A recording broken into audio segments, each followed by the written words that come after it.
La hermenéutica y el psicoanálisis, propuesta metodológica para el estudio de la teoría crítica. Pues muchas gracias, Omar, por estar aquí. Y también muchas gracias por todo el apoyo técnico que nos diste en este evento. Hola, gracias, no les aprovecho, muchas gracias a mi mamá. Ya que me apoyo, muchas gracias por todo este apoyo que nos está dando. Muchas gracias. Muy buenas tardes. Bueno, la siguiente son notas, diría yo, o sea, son apuntes sobre el desarrollo de un trabajo que busca hacer una propuesta metodológica para hacer teoría desde la teoría crítica, vaya la redundancia, ¿no? Pero esta propuesta nace de una necesidad, por una presión epistémica, por una presión de la tradición sociológica, que buscan esquematizar la forma o sistematizar las formas de investigación en ciencias sociales, y al final de cuentas pues habría que anunciar la importancia de centrar, ¿no?, las formas tradicionales o la teoría tradicional. Entonces, bueno, esta es una propuesta que nace de ahí, y para lo cual abro con una cita de Marcuse, que dice que el lenguaje sociológico y político debe ser remodelado radicalmente, debe despojarse de la falsa neutralidad, debe ser metódico y provocativamente moralizado en términos de rechazo. Cierro cita. Esta propuesta, y les pediré un ejercicio imaginativo de su parte, esta propuesta busca hacer un cruce en tres vías, pensemos en tres grandes ejes, como X, Y y Z. Es un cruce entre la fenomenología hermenéutica, la teoría crítica y el psicoanálisis. Este encuentro entre las tres vías que permita hacer una investigación en, supongo, ciencias sociales, ¿no?, un fenómeno social, y que pues esté advertida, esté incauta de ciertas cuestiones fundamentales como la relación sujeto-objeto y la manera en generar conocimiento. La primera de la cual voy a referir es el abordaje de la fenomenología, lo cual no voy a ocupar mucho tiempo. Nada más que es un esbozo, hay muchas más notas dentro del trabajo escrito, pero para ello, bueno, hay que recuperar, ¿no?, que solo se puede pensar el fenómeno desde nuestra posición en el mundo. Para ello hago una cita de Hegel, que dice que la relación entre sujeto y objeto es lo que se ha de determinar y que de ello se ha de ocupar en la teoría del conocimiento. Entonces tendremos que partir de esta dialéctica entre sujeto y objeto para plantear un estudio fenomenológico, pero un estudio fenomenológico hermenéutico recuperado por Van Manen, que me permite a mí hablar de un fenómeno, pero entrar más de lleno hacia la hermenéutica, es decir, hacia una propuesta hermenéutica que ahorita iré describiendo un poco. Respecto al cruce o al carácter fenomenológico, no es omiso hacia los planteamientos de la teoría crítica. Abro cita de Garaudi en un seminario que dio en Cuba sobre la metodología marxista. Dice que el materialismo dialéctico permite romper todos estos frenos, todos estos obstáculos para una investigación científica perfectamente libre. No interviene para oprimir el pensamiento científico, sino por el contrario, para liberarlo de todo lo que pretende imponerle límites. Aquí, en este cruce de las dos vías, introducimos la tercera, que es la propuesta psicoanalítica. La propuesta psicoanalítica aborda el lenguaje como medio principal en el que se desarrolla la subjetividad, siendo una herramienta de interlocución, interpretación y desarrollo entre lo social y lo psíquico. Si bien hay que retomar la idea de Freud cuando hace la propuesta del psicoanálisis, que dice que es un método para la investigación de procesos anímicos capaces e inaccesibles desde otro modo de conocimiento. Para esta propuesta, pensándola topológicamente, ¿no?, en este cruce de X, Y y Z, habría que pensar dos marcos, dos ámbitos desde los cuales se puede ubicar, es decir, en un plano topológico, cartesiano, podríamos inicialmente. Esto es el campo social y el campo de la subjetividad. Es decir, hay que entender el encuentro en este cruce desde estas dos dimensiones. Para ser muy puntual y esquemático, podría decir que este cruce habla de cuatro puntos, ¿no?, métodos, pasos, que son el describir el fenómeno, entenderlo en su dimensión material y dialéctica, hacer un pensamiento crítico a través de la reflexión discursiva desde el psicoanálisis, y finalmente regresar al mismo fenómeno en la transformación del vínculo sujeto-objeto. Es muy importante volver al mismo punto de partida, porque de ahí es donde realmente se empieza a hacer compleja esta propuesta, y no por compleja por difícil en términos teóricos, sino en la búsqueda de poder generar una manera distinta de conocimiento que al final nos podrá llevar a una postura desde la teoría crítica latinoamericana. Esta repetición del discurso, es el psicoanálisis, la repetición del discurso donde se hallan las diferencias significantes. Es un ejercicio de ida y vuelta.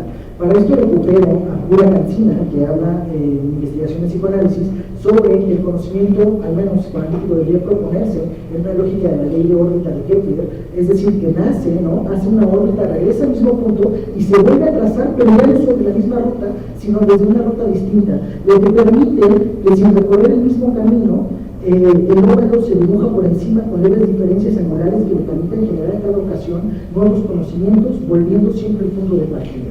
Este sería el ideal de la investigación crítica.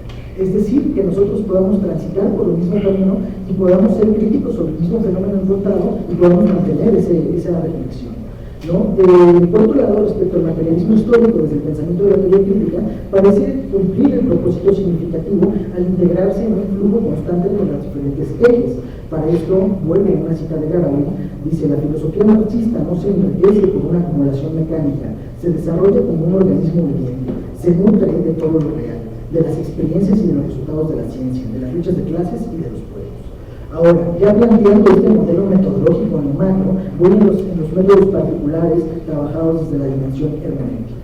Para hablar de la hermenéutica, recupero una postura de Laura Quintana, quien menciona que las herramientas en las ciencias sociales no alcanzan para hacer la investigación de los textos fenomenológicos ni el entendimiento desde la postura psicoanalítica, por lo cual llevo a una propuesta de Cristina Rivera Garza, quien dice que es importante hacer un tratamiento hermenéutico como si fuera una búsqueda geológica, y habla de esta desedimentación de capas. Entonces, todo el tratamiento hermenéutico propuesto es desde la lógica de la desedimentación. Cito a Rivera Garza: más allá de la objetividad y de la materialidad geológica para colocar las dimensiones humanas y antihumanas en toda la praxis material y con las condiciones subjetivas. Es decir, es ir escarbando sobre estos discursos para poder ir reconociendo el campo social. La operación sedimentativa, dice la autora que somos tiempos, lo cual nos lleva a una propuesta hermenéutica en un estudio diacrónico. Cada nivel que se va escarbando tiene un contexto y una realidad específica. Se puede estudiar en tanto posee sus propios elementos textuales y contextuales desde la parte subjetiva como la parte material. Esto puede verse en el ejercicio de la reconstrucción de las condiciones contextuales para la implementación de una perspectiva desde el materialismo histórico. Dice Rivera Garza, el que describe geológicamente indicaba el pasado, no confirma el estado de las cosas, sino que las interroga, no perpetúa los vectores de poder, sino que los desvía. Una cita, después de todo, es una cosa más de uno. Una cita es una mutación que contiene ya la función de uno en el otro. Cierro cita. La intención de esta propuesta es descentrar aquello que ya está establecido y cuestionar las relaciones culturales, materiales y de poder en torno a lo que ya está dicho, lo que ya está escrito, para lo cual retomo una cita de Galafasi sobre la teoría crítica. Esta teoría tradicional choca con la materialidad y historicidad de los objetos por ella analizada a partir de las posiciones de la teoría crítica, como un nuevo saber del mundo, asumiendo y haciendo suya esta materialidad histórica de los objetos y sabiéndose parte activa del mundo que pretende conocer. Recurrir en este punto al modelo o al método psicoanalítico, cuyo dispositivo central es la escucha, se sostiene desde el orden sintáctico y acrónico, es decir, no solo hacemos la sedimentación o la excavación del contenido literario, sino también podríamos intentar reconstruirlo de una manera acrónica, lo cual me lleva a hacer este cruce entre la hermenéutica y el psicoanálisis. Para ello, hay que citar esta palabra importante desde la teoría freudiana, que es resignificación, y que creo que viene bien porque el coloquio tiene esta palabra en su nombre. La resignificación es la posibilidad de darle un nuevo sentido a aquello que se encuentra lleno de elementos reprimidos. Es la oportunidad de cambiar en forma lo que está sosteniendo el sujeto. Aquí hay que puntualizar, algo muy importante del psicoanálisis. Si algo enseña Freud en interpretación de los sueños, es a no interpretar. O sea, si algo Freud propone es que no hay que hacer una interpretación, sino que nosotros nos toca, como analistas, renunciar a su voz para darle un lugar a aquello de lo que está diciendo el otro. Hablo cita de Freud en el apartado A de la interpretación de los sueños. Y hasta cuando se nos ofreció un texto disparatado o incompleto, también esta falla de la expresión fue respetada por nosotros. En resumen, tratamos como un texto sagrado lo que la opinión de los otros autores no sería más que una improvisación arbitraria. Es decir, para Freud hay que tomar como un texto sagrado la palabra de otro y respetarla sin hacer esta interpretación abrupta que Liston habla como el psicoanálisis silvestre, sino más bien para retomarla, para poder desedimentar, poder analizar, descomponer aquello de lo que se está refiriendo. Al final, respecto a esto, retomo una cita de Cristina Rivera Garza: la tarea en términos tanto estéticos como políticos es esta, es echarnos a andar de nuevo. Es decir, la idea de todo esto es volver a retomar el discurso y volver a retomar la discusión. Ahora, para esto hago una propuesta de pasos muy precisos sobre recuperados de la hermenéutica y enlazados, entretejidos con el psicoanálisis, que por términos de tiempo me voy a saltar tantito, pero me permitiré leer una cita de Lacan que dice en una entrevista en francés: el psicoanalista no es un explorador de continentes desconocidos o de grandes profundidades, es en primer lugar un lingüista.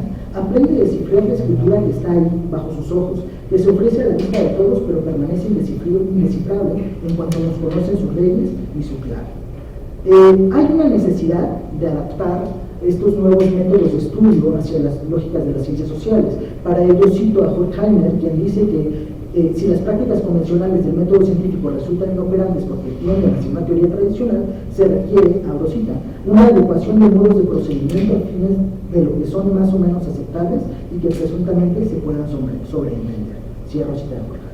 Para ello hago esta propuesta de leer, explicar, traducir desde la postura de la hermenéutica de Laura Quintana y su entretejido con el psicoanálisis, que tiene que ver con, desde Le Buffet, el uso del signo, el uso sintáctico y el uso semántico. Cuestiones un poco más técnicas al tiempo no. Pero ¿para qué todo esto? No se trata de retomar conceptos para popularizarlos. No me interesa a mí traer esto y volver a hacer pop de aquello de un discurso, una teoría clásica, bueno, de añeja, digamos, para lo que ahora puede servir otra vez para el sistema digital. El ejercicio, si no es a la inversa, es llevar estas observaciones fenomenológicas desde la realidad a los restos encontrados. O sea, lo que vemos ahora, cómo ha sido desde lo que ya ha sido dicho, y adecuar la realidad del investigador a la del texto y no al revés, no traer estas nociones antiguas a la posmodernidad o la modernidad. El analista y el hermeneuta tendrían entonces prácticas muy similares, las de escuchar y leer aparentemente, pero son complejas en sus praxis, porque es la de renunciar a su propia voz para darle un lugar al otro que habla. Esto es una de las posibilidades o de las vías a largo plazo de la emancipación.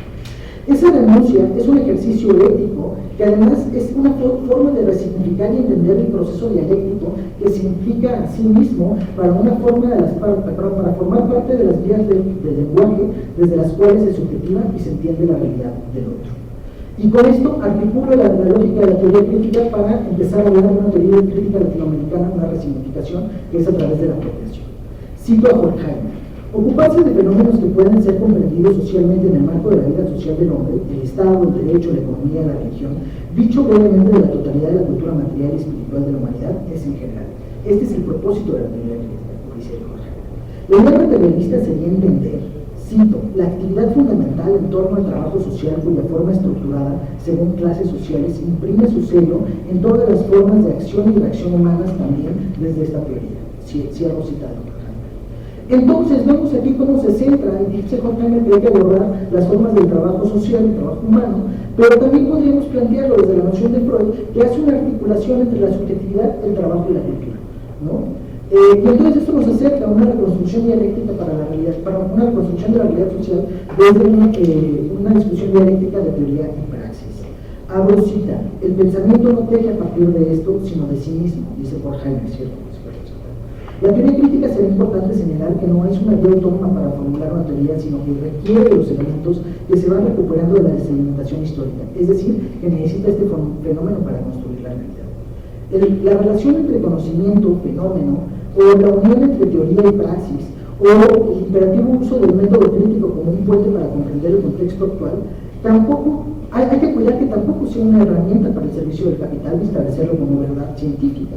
Abro cita de Tunstall: la teoría crítica forma una unidad con la praxis en primer lugar, en la medida en que participa a la vez en el proceso histórico en que ella toma como objeto de la reflexión. Ella es la praxis en sí misma, como un momento de la historia en la que participa mediante su conocimiento. Y la teoría crítica es también praxis, en segundo lugar, porque ella está interesada en la praxis como acontecer futuro de la historia del mundo. Cierro cita. Y entonces, evidentemente, esto nos deja en estas combinaciones dialécticas entre sujeto-objeto, teoría-praxis y materialismo e idealismo. Con proporciones que francamente ha sido muy criticado el estudio que estoy intentando hacer, porque dicen que son contraposiciones, ¿no? desde Marx, ¿no? Inentendibles desde Marx.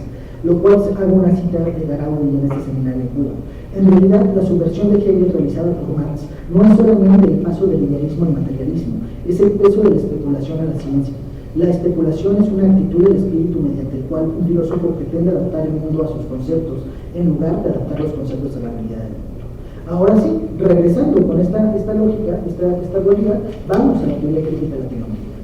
La crítica del eurocentrismo se formula desde un contexto latinoamericano en el que las realidades son distintas. Incluso el hacer filosofía social representa una lucha material por abrirse un mundo cuyo desarrollo científico se centra en el funcionalismo de la explotación. Esto tendremos que recuperarlo como una crítica a las nociones de decolonialidad que parecen creerse exentas de las realidades materiales del consumo capital, para la generación de plusvalía. Que esto habla de las particularidades, ¿no? De la pluralidad que ahorita hablaban, y entonces esta pluralidad permite que haya una individualización y que todos creamos que desde una localización no se pueda generar una teoría abierta y crítica.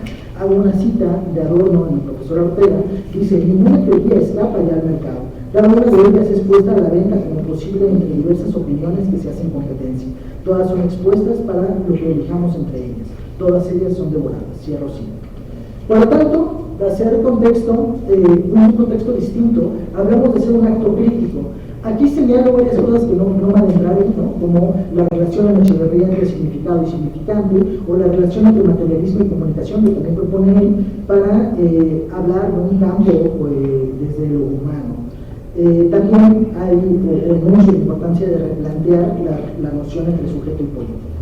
Hago otra cita. El eurocentrismo no es la reducción del pensamiento a una cierta realidad, sino la reducción del pensamiento en sí. El alejamiento epistemológico e intelectual no solo son realidades fuera de Europa, sino la realidad en cuanto tal. Cierro cita del profesor Lambert.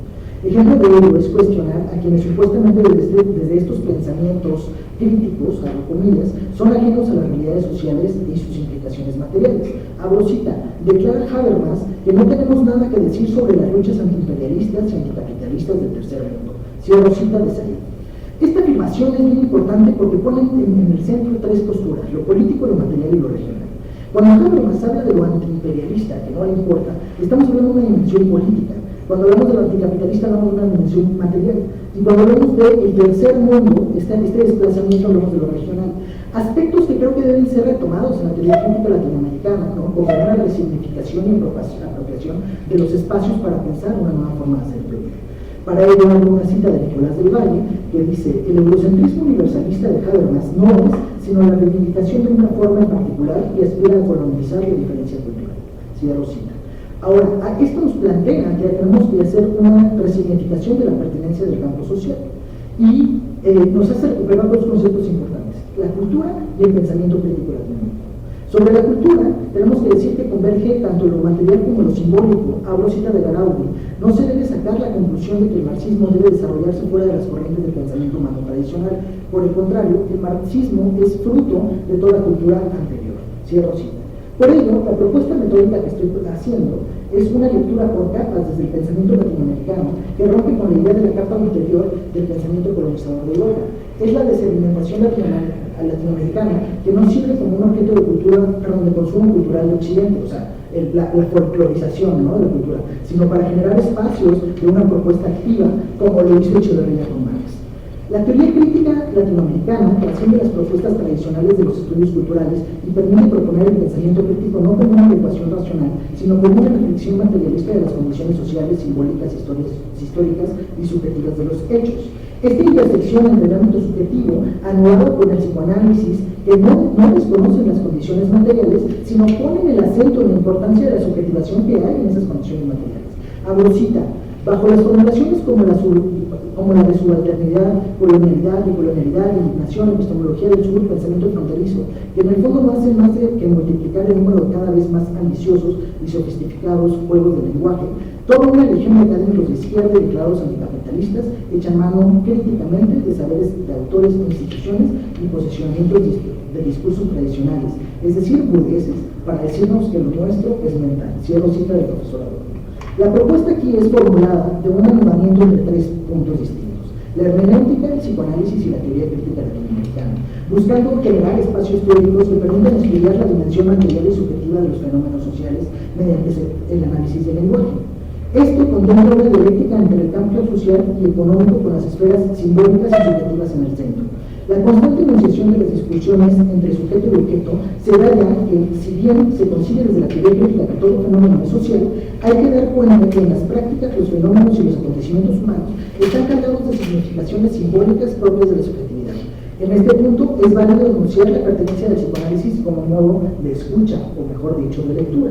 Para ello, el método crítico se basa en el estudio de las estructuras del acontecimiento, del cual se propone y adecua la propuesta de la desedimentación. El propósito es promover un proceso que permita ir realizando un análisis por capas, que reconozca la labor de cada enunciación, que construya el aparato teórico que sea crítico ante la realidad a partir de los elementos encontrados en cada texto. Se trata de un ejercicio un tanto psicoanalítico, pero también hermenéutico, de la excavación del material lingüístico, de sus propiedades histórico-sociales, simbólico-subjetivas. Todo esto para poderlo llevar a la luz de la perspectiva de la teoría crítica. Finalmente, el engarce de estos tres métodos constituye una forma crítica de reinterpretar la realidad, de generar reflexiones en torno a aquello que se ha dicho y al discurso que ha sido moldeado por las sociedades complejas. Sin lugar a duda, la lectura, la escucha y la crítica son distintos desde las sociedades de América Latina. Su formación, su pensamiento y su lucha son históricamente distintas.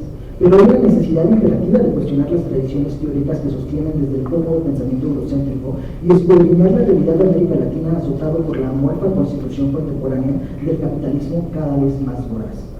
Para ello cierro con una cita del profesor Amler. Formular una propuesta para hacer teoría crítica requiere ser reflexivo ante la línea histórica del pensamiento social, primero desde Frankfurt, luego desde Norteamérica y ahora desde América Latina, donde nos parece el lugar idóneo para realizarla. La diferencia es que en esta ocasión la decisión geográfica se toma de manera deliberada.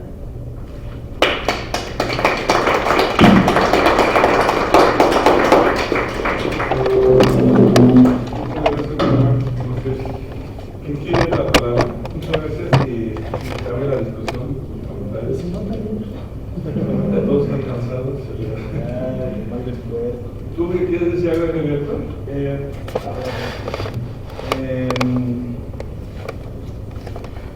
Es que no tenía pensado decir nada, porque lo que quería más bien decir era después de que yo, cuando me tocara exponer, porque, bueno, lo que me he dado cuenta es que, por obvias razones, algunas o varias de las exposiciones se tocan en varios puntos, y bueno, yo también en mi exposición menciono la teoría crítica,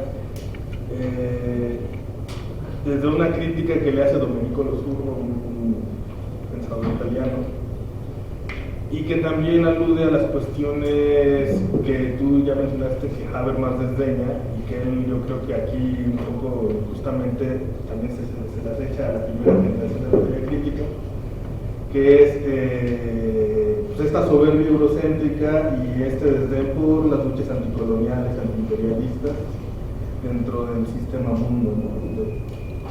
Centro-periferia. Entonces, más bien yo creo que podemos un poco abundar la discusión cuando a mí me toque y pues sí, decir algo ya después.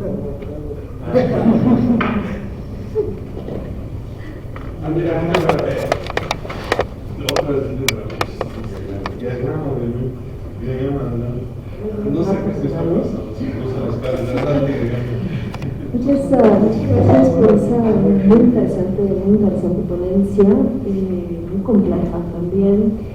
Yo, bueno, estaba escuchando, me quedé pensando en esa perspectiva de la psicoanálisis que estás introduciendo, estoy totalmente de acuerdo, de la necesidad de ello. Sin embargo, bueno, poniendo la relación sujeto y objeto en el centro. Acá tiene un texto en consignas que se titula sujeto y objeto, tal cual. Entonces son como recuerdo si son 10 o 12 tesis, en las cuales habla de esa relación sujeto y objeto, y en una de ellas, en la primera, señala lo más importante, ¿no? O sea, no hay un concepto de sujeto sin considerar el individuo. Me parece que en este lado, bueno, la psicoanálisis allí está presente. Y tú lo pones, ¿no?, de este sujeto que interpreta, incluso le dices que lee a los fenómenos presentes, ¿no? Pero más adelante, en ese breve texto, muy intenso además, Adorno habla de esa objetividad operante. Entonces, ahí ya se invierte la relación. Ya no es no sé si desde la perspectiva, perdón, estoy hablando desde la ignorancia, digamos, hacia la psicoanálisis, con alguien que ya está estudiando eso, ¿no? Cuya profesión es de eso, pero lo mío es más como de unas lecturas de interés propio. Pero la psicoanálisis se centra en ese individuo, en el sujeto, en esa forma de cómo interpreta el individuo. Y por el otro lado, lo que plantea más son posteriores los textos de Erich Fromm. Erich Fromm literalmente se va hacia una psicoanálisis de la sociedad, es decir, de esa objetividad operante que está configurando los individuos, los sujetos, así le ponen, los sujetos que el sistema requiere. Y bueno, de ahí entran las patologías, ¿no? Las patologías sociales de las cuales hablan. No sé si nos puedes abordar un poco esa problemática, ¿no? Esa relación tan problemática del sujeto. Sí, muchas gracias. Efectivamente, porque es importante centrar la relación sujeto y objeto, porque parece, ¿no?, que desde estas tradiciones clásicas sociológicas es el sujeto observando, ¿no?, el objeto inamovible para su interpretación. Y precisamente es una de las críticas que yo hago a las ciencias sociales, y que es donde postulo esta propuesta de Kira Katzina, de la órbita de Kepler, porque dice, al final de cuentas, lo observado regresa a sí mismo, a la misma postura del sujeto, para transformarse y recorrer otro camino. Pero si pensamos en la relación psicoanalítica, en el análisis, que llega el paciente, el analizante, ¿no?, y se le es visto inicialmente, porque él se sostiene desde ese lugar como objeto, ¿no?, doctor, ¿qué tengo? Y el sujeto, quien sabe, el sujeto supuesto de saber, diría Lacan, es el que le señala. Tendríamos que transformar esa relación, ir desplazando, diría Lacan, barrar la noción de sujeto, o sea, sacar el sujeto, que es el analista, y desplazarse para que el objeto pueda formar parte del lugar del sujeto. Es decir, que esa objetivación se desprende y sostenga el lugar del sujeto. Y entonces pienso, por ejemplo, en esta cita de Lacan que habla de una relación de egos, que le encanta hacer juegos de palabras, homófonos en francés. Y entonces dice de egos, o sea, como de voluntades, pero también es una forma de iguales, de egos de iguales. Y entonces dice, renuncia, por eso digo que el hermeneuta y el psicoanalista son parecidos, porque renuncian a la propia voz, a su lugar de sujeto, para bajarse al nivel de objeto, y no porque sea en niveles de poder mayor o menor, sino para ponerse en la misma dimensión y permitir que el objeto emerja de manera independiente, o sea, que el objeto se supervise. Y entonces, precisamente, por ejemplo, Fromm en este psicoanálisis de la sociedad contemporánea, ¿no?, o psicoanálisis de sociedades enfermas, que habla de un capital que enferma, patologiza, creo que un poco sigue siendo él interpretando estas funciones sociológicas y se acerca más hacia una postura humanista. Pero acá es cómo hacer esa escucha psicoanalítica llevado al estudio de la literatura, ¿no?, para un análisis teórico, para una investigación teórica, en donde esos mismos textos desedimentados, esa misma literatura, permitan hablar por sí solos, sino a la luz de la interpretación de un lector, de un hermeneuta, un psicoanalista. Por eso es que digo, Freud dice que es una palabra sagrada. O sea, esta lógica que tenemos de Freud de que todo, hasta el meme, ¿no?, de que todo es sexo, o de que todo es Edipo, pues no hay nada más equivocado, porque si Freud propone algo es escucharlo. Se tropieza él solo en su método, porque le cuesta trabajo desde pero dices, hay que escuchar, hay que dejar esa libertad para que después se pueda resignificar. Por eso creo que es muy pertinente hablar de las resignificaciones desde la teoría crítica de las Américas, latinoamericana, porque es cómo podemos hacer esa transformación del objeto al sujeto, renunciando nosotros como interlocutores, como pensadores, a nuestra posición subjetiva, a nuestra posición, que en términos teóricos, micros tal vez, en este espacio, que también tiene que ver con la lógica del poder. No sé si contesté, más o menos, para demás las cosas.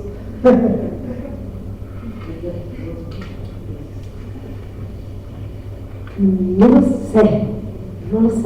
lo sé, porque el modo en que lo presentas tal pareciera que estás asumiendo una postura neutral. Y eso es justamente lo que yo pienso que no es posible.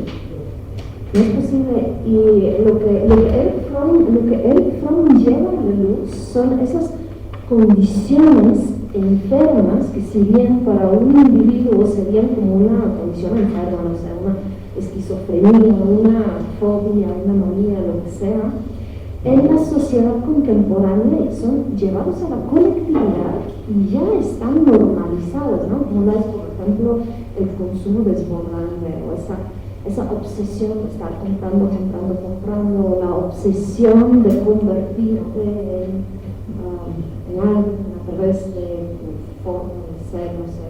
Estoy pensando en el último fenómeno que observé, por ejemplo, ahorita que regresé a Bulgaria, que es la obsesión por las cirugías plásticas, ¿no? Entonces, o sea, si fuera una sola persona, es una condición patológica, pero como ya es un fenómeno social grupal, o sea, ya está normalizado.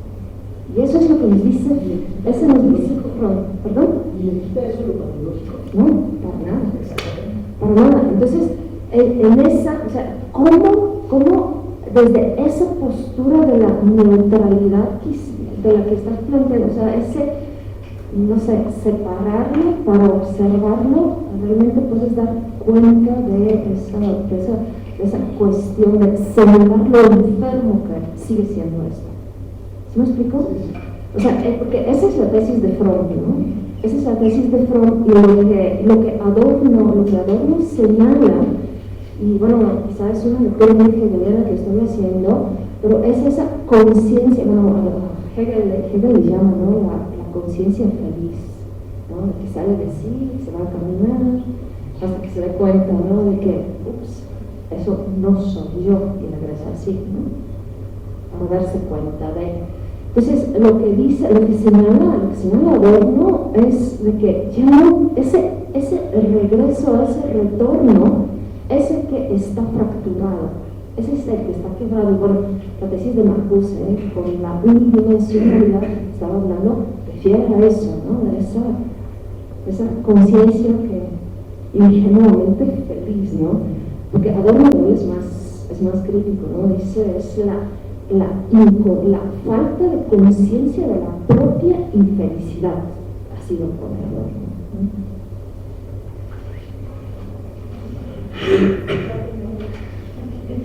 Sí, ya agarramos el diálogo, ¿verdad? Justo, eso es parte de lo que resalto, creo que eso es importante señalarlo. Hay que criticar esa falta de neutralidad, estoy completamente de acuerdo. Al contrario, el centrar la relación sujeto-objeto, que menciona que pasa de sujeto a sujeto, ¿no? Y que entonces hay un par, una dualidad subjetiva ahí.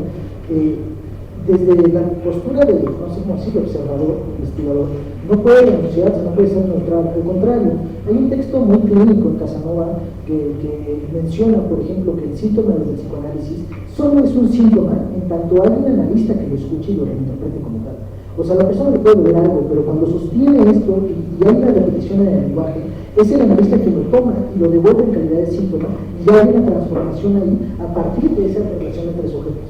Entonces, justo si algo debe ser criticado acá es la subjetividad o lo subjetivo que es el estudio, porque me veo yo implicado, ¿no? como quien escribe, porque esto nace con una propuesta metodológica en el tema de investigación en la alienación, y yo no puedo asegurar que yo no estoy alienado para estudiar las sociedades alienadas.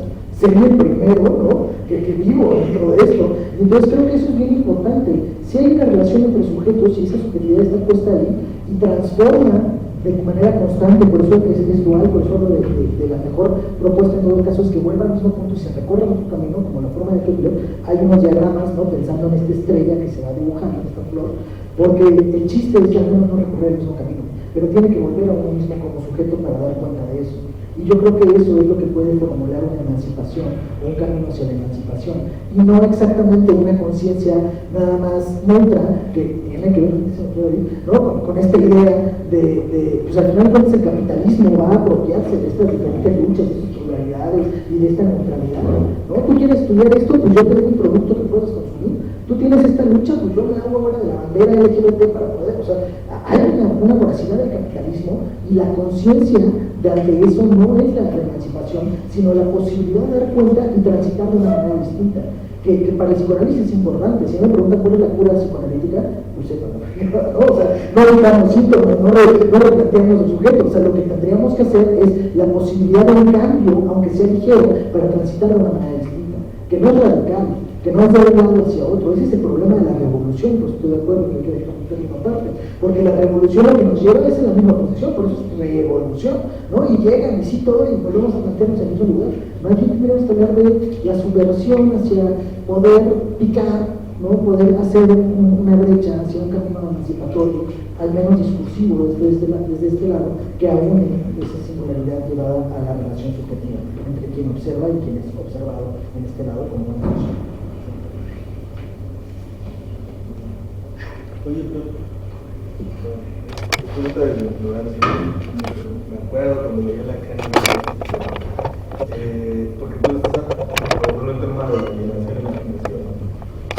Y para Lacan, justo la desenajenación o desalienación no sería posible, ¿no? Tal cual. Entonces, ¿tú cómo lo abordas desde justo una lógica emancipatoria?